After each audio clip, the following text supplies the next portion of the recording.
नमस्कार, मैं हूं दीपिका। आप देख रहे हैं डेली यूपी। आज है 29 जुलाई, दिन बुधवार। खबरों की शुरुआत करने से पहले आपसे दिल से एक छोटी सी गुजारिश है। अगर आपने अभी तक डेली यूपी को सब्सक्राइब नहीं किया है तो कृपया आप भी कर लीजिए। आपका एक सब्सक्राइब हमारे लिए सिर्फ एक क्लिक नहीं बल्कि भरोसे और हौसले की सबसे बड़ी ताकत है।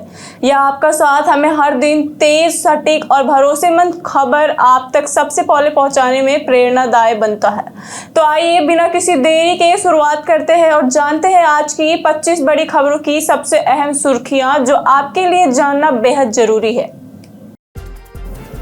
यूपी में खुलेंगे गुरुकुलम कॉलेज, बिना नीट मिलेगी डिग्री। यूपी ने जल संरक्षण में हासिल की बड़ी उपलब्धि। यूपी के शहरों में दौड़ेंगी 1225 नई इलेक्ट्रिक बसें। जनगणना 2027 कर्मियों को 31 जुलाई तक मिलेगा मानदेय। बीसीसीआई घरेलू सीरीज की मेजबानी करेगा इकाना स्टेडियम। इसी के साथ बढ़ते हैं 25 खबर की ओर विस्तार से। यूपी में 208 फॉरेंसिक पदों पर आवेदन शुरू। यूपीएससी ने फॉरेंसिक साइंस लैब के 208 पदों पर भर्ती के लिए आवेदन शुरू कर दिए हैं। अभ्यर्थी 17 अगस्त तक आवेदन और 24 अगस्त तक संशोधन कर सकेंगे। पीईटी 2025 कोर्स संबंधित बीएससी, बीटेक, एमएससी डिग्री तथा 18 से 40 वर्ष आयु अनिवार्य है। चयन 100 अंकों की लिखित परीक्षा से होगा। आवेदन शुल्क 25 रुपए निर्धारित है। यूपी में खुलेंगे गुरुकुलम कॉलेज, बिना नीट मिलेगी डिग्री। उत्तर प्रदेश में 18 गुरुकुलम आयुर्वेद कॉलेज खोले जाएंगे। इनमें 5 सरकारी और 13 पीपीपी मॉडल पर होंगे। 10वीं पास छात्रों को बिना नीट प्रवेश मिलेगा। आवेदन 7.5 वर्ष के पाठ्यक्रम के बाद आयुर्वेद स्नातक डिग्री दी जाएगी। छात्रों को संस्कृत, वेद, दर्शन और आयुर्वेद चिकित्सा की शिक्षा भी मिलेगी। यूपी ने जल संरक्षण में हासिल की बड़ी उपलब्धि। उत्तर प्रदेश ने जल संरक्षण अभियानों के दम पर संयुक्त राष्ट्र का एसडीजी 6 लक्ष्य हासिल कर लिया है। ओवर एक्सप्लॉइटेड विकासखंड 82 से घटकर 44 रह गए, जबकि सुरक्षित विकासखंड 563 हो गए। वर्षा जल संचयन, चेक डैम और अमृत सरोवर से भूजल रिचार्ज बढ़ा और दोहन घटकर 70% रह गया।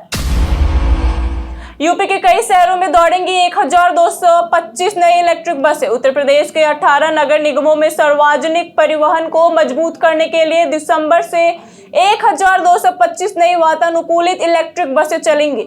इनमें सबसे अधिक 300 बसें लखनऊ को मिलेंगी। आज से इनके टेंडर खोले जाएंगे। बसों का संचालन जीसीसी मॉडल पर होगा। बस खरीदने वाले ऑपरेटरों को सरकार प्रति बस 35 से 40 लाख रुपए का अनुदान देगी, जबकि परिवहन निगम की तर्ज पर प्रति किलोमीटर भुगतान किया जाएगा। कंडक्टर सिटी ट्रांसपोर्ट का होगा। जनगणना 2027 कर्मियों को 31 जुलाई तक मिलेगा मानदेय। जनगणना 2027 के लिए उत्तर प्रदेश में तैयारियां तेज है। जनगणना कर्मियों का प्रथम चरण का 9,000 मानदेय 31 जुलाई तक मिलेगा। डीसीएचबी सर्वे, आंकड़ों का सत्यापन और मास्टर फील्ड ट्रेनरों का नामांकन 22 अगस्त तक पूरा होगा। दूसरा चरण फरवरी 2027 में जातिगत और व्यक्तिगत गणना से शुरू होगा। यूपी के 11 जिलों में भटकते गोवंशों को मिलेगा नया संरक्षण केंद्र। प्रदेश के 11 जिलों में 14 नए गो संरक्षण केंद्र शुरू किए गए हैं, जिनमें 5600 निरक्षित गोवंशों को आश्रय मिलेगा। केंद्रों में चारा, पेयजल और पशु चिकित्सा सुविधाएं उपलब्ध रहेंगी। प्रदेश के 6510 गो आश्रम स्थलों में फिलहाल 11.75 लाख गोवंश संरक्षित है, जबकि 480 वृहद केंद्र संचालित हैं। गोरखपुर यूनिवर्सिटी में शिक्षकों को मिलेगी एआई ट्रेनिंग। दीनदयाल उपाध्याय गोरखपुर विश्वविद्यालय में शिक्षकों और कर्मचारियों के लिए एआई प्रशिक्षण कार्यक्रम शुरू हुआ है। कुलपति प्रोफेसर पूनम टंडन ने शुभारंभ किया। प्रशिक्षण में Microsoft AI tools, generative AI, responsible AI, digital productivity और शिक्षा प्रशासन में एआई के व्यवहारिक उपयोग की जानकारी दी जाएगी। गरज चमक के संग भारी बारिश, मौसम विभाग का बड़ा अलर्ट। आज प्रदेश के अधिकांश हिस्सों में बारिश और गरज चमक के साथ बौछारों की संभावनाएं हैं।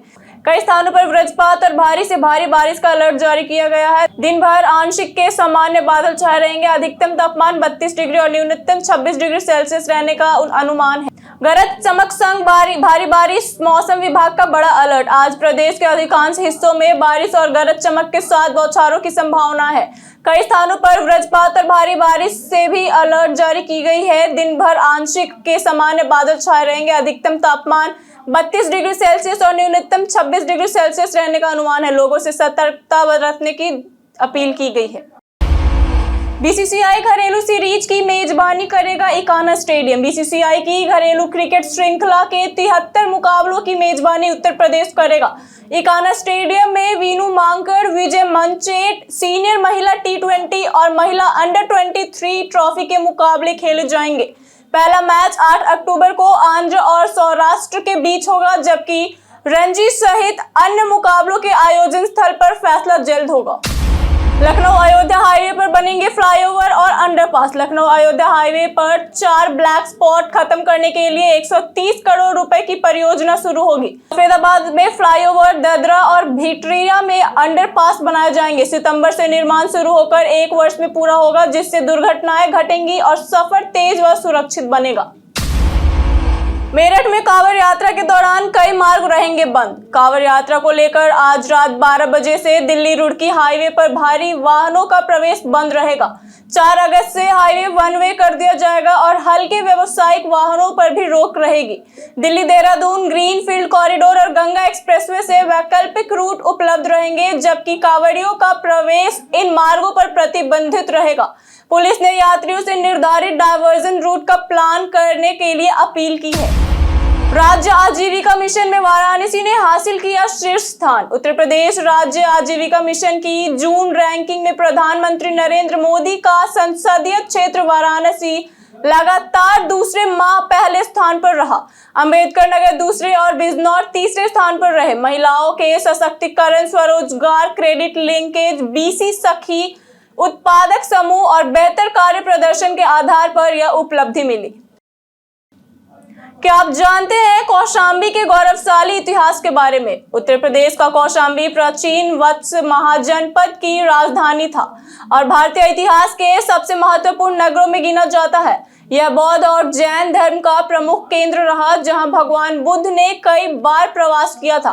सम्राट अशोक ने यहां अपना प्रसिद्ध स्तंभ स्थापित कराया था। आज भी यहां के प्राचीन किले, मठ और पुरातात्विक अवशेष भारत की समृद्ध सांस्कृतिक, धार्मिक और ऐतिहासिक विरासत की जीवंत गवाही देते हैं। सितंबर में मिलेंगी पीएम आवास योजना की फ्लैट चाबियां। प्रधानमंत्री आवास योजना के तहत गाजियाबाद जिले में करीब 10,000 फ्लैट तैयारियां किए जा रहे हैं। जेडीए ने सभी परियोजनाओं को 30 अगस्त तक पूरा करने का लक्ष्य तय किया है, जबकि लाभार्थियों को 30 सितंबर तक फ्लैटों की चाबी सौंपी जाएंगी। जीडीए की 5 और निजी बिल्डरों की 11 परियोजनाओं पर काम अंतिम चरण में है। लखनऊ में घर बैठे जमा होगा बकाया गृह कर। नगर निगम 15 अगस्त से 15 दिसंबर तक गृह कर की एक मुश्त समाधान योजना लागू करेगा। भवन स्वामी घर बैठे ऑनलाइन या नगर निगम के 8 जोन में ऑफलाइन आवेदन कर सकेंगे। अप्रैल 2026 तक के बकाया गृह कर के ब्याज में पूरी छूट मिलेगी, जबकि शिकायतों के निस्तारण के लिए सभी जोन में हेल्प डेस्क भी जारी रहेगा। यूपी बर्थडे स्पेशल में आज बात करेंगे हार्डकॉर की। आज के दिन 1979 में उत्तर प्रदेश के कानपुर में जन्मी हार्डकॉर का जन्म हुआ था। ब्रिटेन में रहकर उन्होंने हिप हॉप संगीत में अपना करियर बनाया। एक गिलासी और पैसा फेक मूवियों बॉडी से पहचान बनाने वाली हार्डकॉर ने कई बॉलीवुड फिल्मों में रैप किया। यूके एशियन म्यूजिक अवार्ड और 2017 एमटीवी यूरोप म्यूजिक अवार्ड जीता था तथा भारतीय हिप हॉप को वैश्विक पहचान दिलाने में अहम योगदान दिया। भारतीय जवानों की सुरक्षा बढ़ाएगी नई स्मार्ट वर्दी।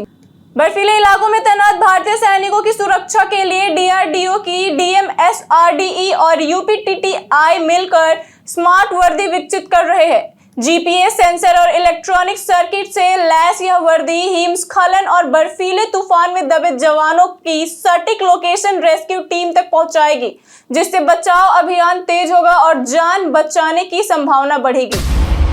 राम मंदिर केस में एसआईटी 15 अगस्त तक सौंपेंगी रिपोर्ट। श्री राम जन्मभूमि मंदिर चढ़ावा चोरी मामले की जांच कर रही लखनऊ मंडलायुक्त विजय विश्वास पंत की अध्यक्षता वाली 3 सदस्यीय एसआईटी को सरकार ने अंतिम रिपोर्ट सौंपने के लिए 15 अगस्त तक का समय दिया है। जांच 15 जून से जारी है। जांच का दायरा बढ़ने के कारण एसआईटी को अतिरिक्त समय दिया गया है। विधायक आवास से गिरकर भाजपा नेता की मौत। लालबाग स्थित न्यू विधायक आवास की 7वीं मंजिल से गिरकर भाजपा ओबीसी मोर्चा के प्रदेश मंत्री नानक चंद्र भुर्जी गंभीर रूप से घायल हो गए हैं। उन्हें सिविल अस्पताल ले जाया गया, जहां डॉक्टरों ने मृत घोषित कर दिया। पुलिस घटना के कारणों की जांच में जुटी है। मुंबई में विराट अनुष्का ने खरीदा नया आलीशान आशियाना। भारतीय क्रिकेटर विराट कोहली और अभिनेत्री अनुष्का शर्मा ने वर्सोवा स्थित गोदरेज स्काई शोर में 18.29 करोड़ रुपए की लग्जरी अपार्टमेंट खरीदी है। अपार्टमेंट के साथ 3 कार पार्किंग और एक्सक्लूसिव एरिया भी मिला है। इससे पहले दंपति अलीबाग में करोड़ों रुपए की जमीन खरीद चुके हैं। अखिलेश की तैयारियों पर ओपी राजभर ने उठाए सवाल। सुभाषपा अध्यक्ष ओम प्रकाश राजभर ने सपा अध्यक्ष अखिलेश यादव पर निशाना साधते हुए दावा किया कि पार्टी की पीडीए समीकरण बिखर चुकी है और अब वह एमवाई वोट बैंक बचाने में जुटे हैं। उन्होंने राहुल गांधी और असदुद्दीन ओवैसी पर मुस्लिम वोटों में सेंध लगाने और आरोप लगाया तथा 2027 विधानसभा चुनाव में सपा के कमजोर प्रदर्शन का दावा किया। संसद में अखिलेश का धर्मेंद्र प्रधान पर बड़ा हमला। लोकसभा में लोक परीक्षा अनुचित साधन निवारण संशोधन विधेयक 2026 पर चर्चा हुई। विधेयक में पेपर लीक के दोषियों के लिए 5 से 10 वर्ष जेल और 50 लाख रुपए तक जुर्माने का प्रावधान है। बहस के दौरान किरेन रिजिजू ने आपातकाल का जिक्र किया, जिस पर अखिलेश यादव ने कहा, मुद्दा कानून का नहीं, सरकार की नीयत का है। जिस दिन नीयत ईमानदार होगी, परीक्षा प्रक्रिया भी साफ हो जाएगी। मिठाइयों पर असली चांदी का वर्क पहचानना अब हुआ आसान। त्योहारों और शादियों के मौसम में मिठाइयों पर चांदी के वर्क की जगह सस्ता एल्यूमिनियम वर्क लगाए जाने के मामले सामने आते रहते हैं। विशेषज्ञों के अनुसार असली चांदी का वर्क बेहद पतला होता है और मुंह में रखते ही घुल जाता है, जबकि एल्यूमिनियम कड़ा महसूस होता है। इसकी जांच के लिए आग या एसिड जैसे घरेलू तरीकों का इस्तेमाल नहीं करना चाहिए। कई कारणों से दर्ज है भारत के इतिहास में आज की तारीख। आज के दिन 1904 में आधुनिक भारत के प्रमुख उद्योगपति JRD टाटा का जन्म हुआ था। वहीं 1922 में इतिहासकार व साहित्यकार बाबा साहेब पुरंदेर का जन्म हुआ था और 1931 में ज्ञानपीठ सम्मानित तेलुगु कवि C नारायण रेड्डी का जन्म हुआ था। वहीं 1996 में स्वतंत्रता सेनानी अरुणा असफ अली, 2009 में महारानी गायत्री देवी, 2015 में शास्त्रीय गायिका वसुंधरा कोमकली तथा 2017 में प्रसिद्ध हिंदी कवित्री स्नेहमयी चौधरी का निधन हुआ था। इन सभी महान विभूतियों को विनम्र श्रद्धांजलि। डॉन ब्रैडमैन को लेकर सूर्यवंशी पर आया बड़ा बयान। पूर्व भारतीय क्रिकेटर रॉबिन उथप्पा ने वैभव सूर्यवंशी की बल्लेबाजी तकनीक की तुलना महान बल्लेबाज सर डॉन ब्रैडमैन से की है। उन्होंने कहा कि वैभव के खिलाफ भी गेंदबाज बॉडी लाइन जैसी रणनीति अपना रहे हैं। उथप्पा का मानना है कि यदि वह 40 से अधिक का औसत और मौजूदा स्ट्राइक रेट बरकरार रखते हैं तो भविष्य में असाधारण खिलाड़ी साबित हो। हम प्रतिदिन आपसे 5 ऐसे जरूरी सवाल और उसके जवाब बताएंगे जो कि यूपीपीएससी जैसे अन्य प्रतियोगी परीक्षाओं में काम आएंगे। सवाल इतिहास, यूपी स्पेशल, विज्ञान, करंट अफेयर्स और भूगोल से रहेंगे। पूछे गए 5 सवाल में आपने कितना सही उत्तर दिया, यह हमें हमारे कॉमेंट सेक्शन में जरूर बताएं। हमारा आज का पहला सवाल है, तीर्थों का राजा किसे कहा जाता है? Option A Prayagraj, option B Varanasi, option C Soroji, option D Vindhyachal. हमारा सही उत्तर ऑप्शन ए प्रयागराज। हमारा आज का दूसरा सवाल है, उत्तर प्रदेश राज्य में कुल कितनी नगर पालिका परिषद है? Option A 200, option B 211, option C 222, option D 226। हमारा सही उत्तर है ऑप्शन डी 226। हमारा आज का तीसरा सवाल है, उत्तर प्रदेश राज्य के प्रथम मुख्य सचिव कौन थे? Option A Bhagwan Sahay, option D Bholanath Jha, option C Kalika Prasad Arya, option D AN Jha. हमारा सही उत्तर है ऑप्शन डी भोलानाथ झा। हमारा आज का चौथा सवाल है, महाभारत का फारसी में अनुवाद किसने कराया? Option A Akbar, option B Jahangir, option C Shah Jahan या ऑप्शन डी औरंगजेब। हमारा सही उत्तर है ऑप्शन ए अकबर। हमारा आज का पांचवा सवाल है, निम्नलिखित में से किसे चमकीला घुमक्कड़ तारा कहा जाता है? Option A Mangal, option B Shukra, option C Shani, option D Brihaspati. हमारा सही उत्तर ऑप्शन डी बृहस्पति। इसी के साथ बढ़ते हैं आज के सवाल की ओर। आज का सवाल है, क्या आपको सरकारी योजनाओं का पूरा लाभ मिल रहा है? आप अपने जवाब हमें हमारे कमेंट सेक्शन में लिखकर जरूर बताएं। आज के लिए इतना ही। उत्तर प्रदेश के तमाम खबरों के साथ बने रहने के लिए देखते रहिए डेली यूपी, और साथ ही अगर आप यूट्यूब चैनल पर देख रहे हैं तो चैनल को सब्सक्राइब करें, और अगर आप हमारे फेसबुक पेज पर देख रहे हैं तो पेज को लाइक और फॉलो जरूर करें। धन्यवाद।